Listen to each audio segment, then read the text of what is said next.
ఓం శ్రీమాత్రే నమః ఛానల్లోకి స్వాగతం అండి. ఈ వీడియోలో మనం తులారాశి వారి గురించి మాట్లాడుకోబోతున్నాం. తులారాశి వారికి 11వ తారీఖు మంగళవారం సాయంత్రం 6 గంటలలోపు మీకు ఒక శుభవార్త అయితే రాబోతోందండి. అయితే తులారాశి వారు ఎలాంటి శుభవార్త రిసీవ్ చేసుకోబోతున్నారు, అలాగే ఆ శుభవార్త వల్ల మీకు జరగబోతున్న మేలేంటి, ఈరోజు ఈ యొక్క దినఫలాల ప్రకారం మీకు ఎటువంటి ప్రతికూలతలు జరగబోతున్నాయి, అలాగే ప్రతికూలతలను అనుకూలంగా మార్చుకోవడానికి మీరు ఏం చేయాలి అనేటటువంటి పూర్తి అంశాల గురించి అయితే ఈరోజు వీడియోలో మనం తెలుసుకోబోతున్నాం. అందుకంటే ముందుగా ఎవరైనా మన ఛానల్ను ఇప్పటిదాకా సబ్స్క్రైబ్ చేసుకోకపోతే, అంటే ఫస్ట్ టైం చూస్తున్న వాళ్ళు ఎవరైనా ఉన్నట్లయితే వాళ్ళు సబ్స్క్రైబ్ చేసుకొని పక్కనే వచ్చిన బెల్ ఐకాన్ నొక్కి ఆల్ సెలెక్ట్ చేసుకోండి. ఇలా చేసినట్లయితే మేము వీడియో అప్లోడ్ చేయగానే ముందుగా మీకు నోటిఫికేషన్ వస్తుంది. ప్రతి వీడియో కూడా మిస్ కాకుండా మీరు చూడగలుగుతారు. అలాగే వీడియో నచ్చినట్లయితే ఒక లైక్ చేయండి, అది మాకు ఎంతో సపోర్టివ్గా ఉంటుంది. వీడియోని ఎక్కడా కూడా స్కిప్ చేయకుండా చివరి వరకు చూడడానికే ప్రయత్నించండి. అప్పుడే మేము ఏం చెప్తున్నామో మీకు పూర్తిగా అర్థమవుతుంది. అలాగే తులారాశి వారు మీ ఫ్రెండ్స్ అండ్ ఫ్యామిలీ మెంబర్స్లో ఎవరైనా ఉంటే వారితో ఈ వీడియోని షేర్ చేసుకోవడం మర్చిపోకండి. ఇక వివరాల్లోకి వెళ్ళిపోతే, ముందుగా ఈ రాశి వారి మనస్తత్వం కనుక మనం గమనించినట్లయితే ఈ రాశి వారు చాలా అంటే చాలా దృఢమైనటువంటి సంకల్పంతో ఉంటారండి. ప్రతి ఒక్కరిని కూడా గౌరవ భావంతో చూస్తారు. అలాగే ప్రతి ఒక్కరికి కూడా మర్యాద ఇస్తారు. అయితే వీరు ఒక చిన్న తప్పు వల్ల ప్రతిసారి కూడా నష్టపోతూ ఉంటారు. అంటే ప్రతి ఒక్కరు కూడా నిస్సహాయంగా, అంటే వారి నుంచి ఎటువంటి సహాయాన్ని పొందకపోయినా ప్రతి ఒక్కరు కూడా మనకి మంచి చేస్తారులే అని చెప్పేసి ప్రతి ఒక్కరిని కూడా నమ్మేసి సహాయాన్ని అందిస్తూ ఉంటారు.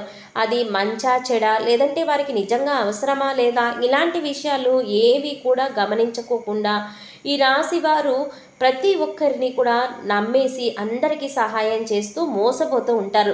కాబట్టి ఇలాంటి వ్యక్తుల పట్ల అప్రమత్తంగా ఉండాలి. అలాంటి వారిని గుడ్డిగా నమ్మకుండా ఉండడం మంచిదండి. అప్రమత్తంగా ఉండకపోతే మీ జీవితంలో చాలా సమస్యలు ఎదుర్కోవాల్సి వస్తుంది.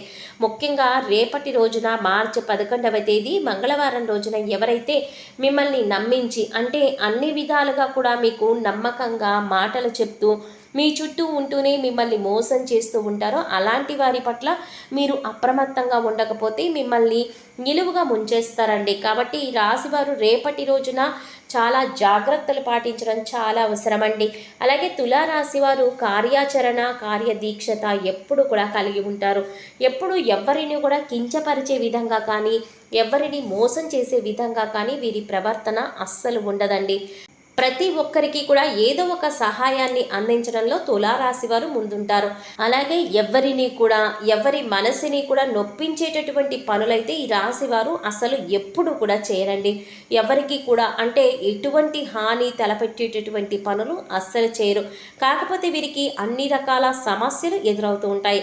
కొంతకాలంగా మీరైతే ఎన్నో రకాల సమస్యలతో బాధపడుతున్నారు. ఆ సమస్యల నుండి కూడా మీరు ఎలా బయటపడాలి అనే అంశాలను ఈరోజు వీడియోలో మనం పూర్తిగా తెలుసుకుందామండి. అయితే మీరు మాత్రం వీడియోని ఎక్కడ కూడా స్కిప్ చేయకుండా చివరి వరకు చూస్తేనే మేమేం చెప్తున్నామో మీకు పూర్తిగా అర్థమవుతుందండి.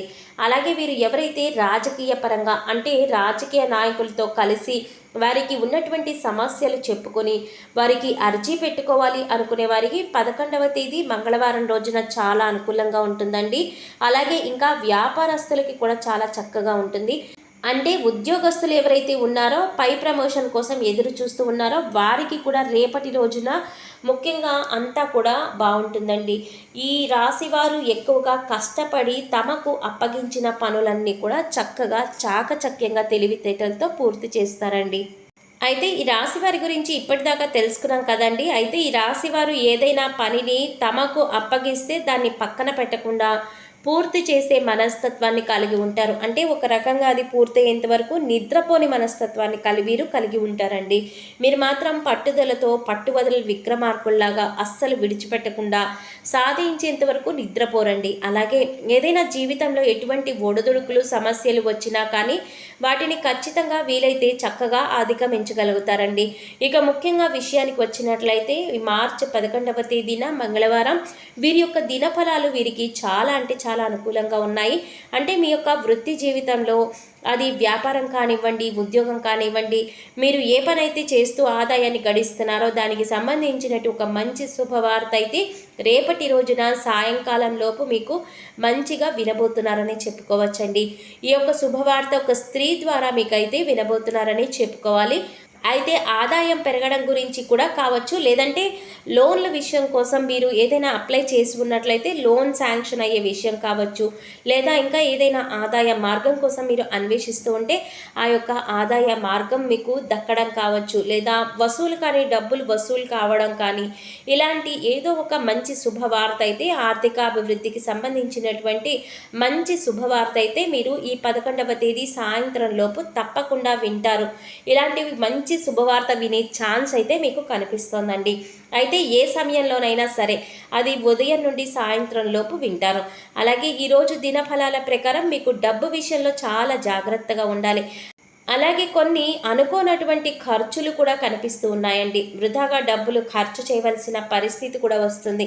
అంటే వృధాగా డబ్బులు ఖర్చు చేసి మరొకరి దగ్గర చేవి చాచవలసిన పరిస్థితి ఏర్పడుతుంది. కాబట్టి జాగ్రత్తగా ధనాన్ని అయితే ఖర్చు పెట్టుకోకుండా జాగ్రత్తగా ఉంచుకోండి.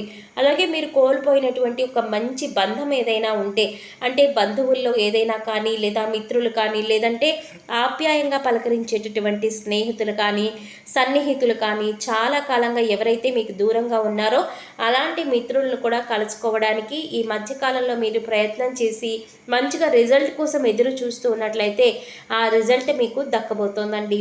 ఖచ్చితంగా మీకైతే ఒక శుభవార్త అయితే రేపటి రోజున ఉంటుంది. ఒక చక్కటి అవకాశం అయితే మీ ముందుకు రాబోతుందని చెప్పుకోవాలి. అలాగే ఈ రోజున దినఫలాల ప్రకారం మీ యొక్క వృత్తి జీవితంలో కొన్ని కీలకమైనటువంటి మార్పులు చేర్పులు కూడా మీకు జరగబోతున్నాయి. అలాగే వ్యాపారస్తులు కూడా వినియోగదారులను ఆకట్టుకోవడానికి కొన్ని మార్పులు చేర్పులను కూడా తీసుకువస్తారు. ఈ విధంగా చాలా వరకు అనుకూలమైనటువంటి ఫలితాలు రేపటి రోజున కనిపిస్తున్నాయి. ముఖ్యంగా ఒక గుడ్ న్యూస్ అయితే మీరు రిసీవ్ చేసుకోబోతున్నారు. ఈ రాశి వారు ప్రతికూలతలను అనుకూలంగా మార్చుకోవడానికి దేవతారాధన అయితే తప్పనిసరిగా చేసుకోవాలండి. అలాగే హనుమంతుడిని ఆరాధించుకోండి. మీ శక్తి మేరకు దాన ధర్మాలు చేసుకోండి. అపారమైన పుణ్య ఫలితాలు మీరు పొందుతారు. అలాగే ఆర్థిక స్థితి కనుక బాగుంటే దేశీయ గోమాతను దానంగా ఇవ్వండి. అపారమైనటువంటి పుణ్య ఫలితాన్ని మీరు ఖచ్చితంగా పొందుతారండి. అలాగే మీ శక్తి మేరకు ఇతరులకు ఏదో ఒక దాన ధర్మం అయితే చేయండి. ఖచ్చితంగా ఎన్నో శుభ ఫలితాలు అయితే మీరు ఖచ్చితంగా రిసీవ్ చేసుకోవడానికి చాలా అవకాశాలు ఉన్నాయి. అలాగే రేపటి రోజున నవగ్రహ ఆరాధన కూడా చేసుకోండి. నవగ్రహ దర్శనం చేసుకొని చక్కగా శనీశ్వరుని యొక్క అనుగ్రహాన్ని పొందండి. చక్కగా వెళ్ళేసి శనీశ్వరుని యొక్క ఆలయాన్ని సందర్శించి స్వామివారికి సంబంధించినటువంటి నువ్వుల నూనెను అలాగే నల్లని వస్త్రాన్ని స్వామివారికి సమర్పించడం, అలాగే అక్కడే ఉన్నటువంటి పేదవారికి మీ వంతుగా ఏదో ఒక సహాయాన్ని అందించడం వల్ల శని భగవానుడు ఎంతగానో సంతోషిస్తాడు. అలాగే మీరు చేస్తున్నటువంటి పనుల వల్ల ఏదైనా ఆటంకాలు ఎదురవడం వల్ల మీరు ఏదైనా అంటే కొంచెం ఇబ్బందిగా ఫీల్ అవుతూ ఉంటారు కదండి, అలాంటి ఇబ్బందులు కూడా పూర్తిగా తొలగిపోతాయండి. కాబట్టి శని భగవానుడి యొక్క అనుగ్రహం ఒక్కసారి కనుక మీకు కలిగిందంటే జీవితంలో మీరు చేసేటటువంటి మార్పులు కూడా ఇంతకుముందు ఒకలాగా ఇప్పుడు ఒకలాగా అంటారు కదండి, ఆ విధంగా మీకు ఉన్నటువంటి మొదటి నుండి ఎదుర్కొన్నటువంటి సమస్యలు సైతం పరిష్కార దిశగా సాగుతాయండి. ఒక కొలిక్కి వస్తాయి. ఇందుకోసం చక్కగా నవగ్రహ దర్శనం బాగా ఉపయోగపడుతుంది. అందులో శని భగవానుడి యొక్క అనుగ్రహం మీపై ఉంది అంటే మాత్రం చక్కగా మీకైతే అంటే మీ గ్రహస్థితి కూడా పూర్తిగా మారిపోతుందండి.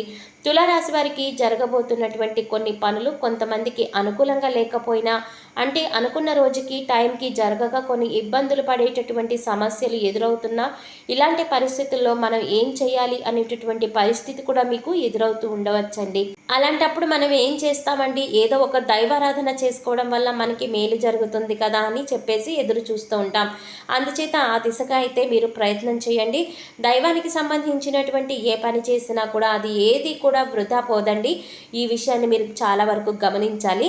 సో చూసారు కదండి, మార్చి 11వ తేదీ మంగళవారం రోజున సాయంత్రం 6 గంటల లోపు తులారాశి వారికి ఎటువంటి శుభవార్త అందుకోబోతున్నారు, మరిన్ని శుభ ఫలితాలు పొందడం కోసం మీరు ఏ దేవతారాధన చేయాలి, అలాగే ఎటువంటి పరిహారాలు చేసుకోవాలి అనే అంశాలను ఈ వీడియోలో మనం వివరంగా తెలుసుకున్నాం కదండి. ఈ వీడియో మీకు నచ్చినట్లయితే లైక్ చేయండి. అలాగే ఫస్ట్ టైం మన ఛానల్ చూస్తున్నట్లయితే సబ్స్క్రైబ్ చేసుకొని పక్కనే వచ్చిన బెల్ ఐకాన్ నొక్కి ఆల్ సెలెక్ట్ చేసుకోండి. ఇలా చేసినట్లయితే మేము ఏ వీడియో అప్లోడ్ చేసిన వెంటనే మీకు నోటిఫికేషన్ వస్తుంది, మీరు మిస్ కాకుండా చూడగలుగుతారు. అలాగే మీ ఫ్రెండ్స్ అండ్ ఫ్యామిలీ మెంబర్స్లో తులారాశి వారు ఎవరైనా ఉంటే వారితో మర్చిపోకుండా ఈ వీడియోని షేర్ చేసుకోండి. మరో చక్కటి వీడియోతో మళ్ళీ కలుద్దామండి. ఓం శ్రీ మాత్రే నమః.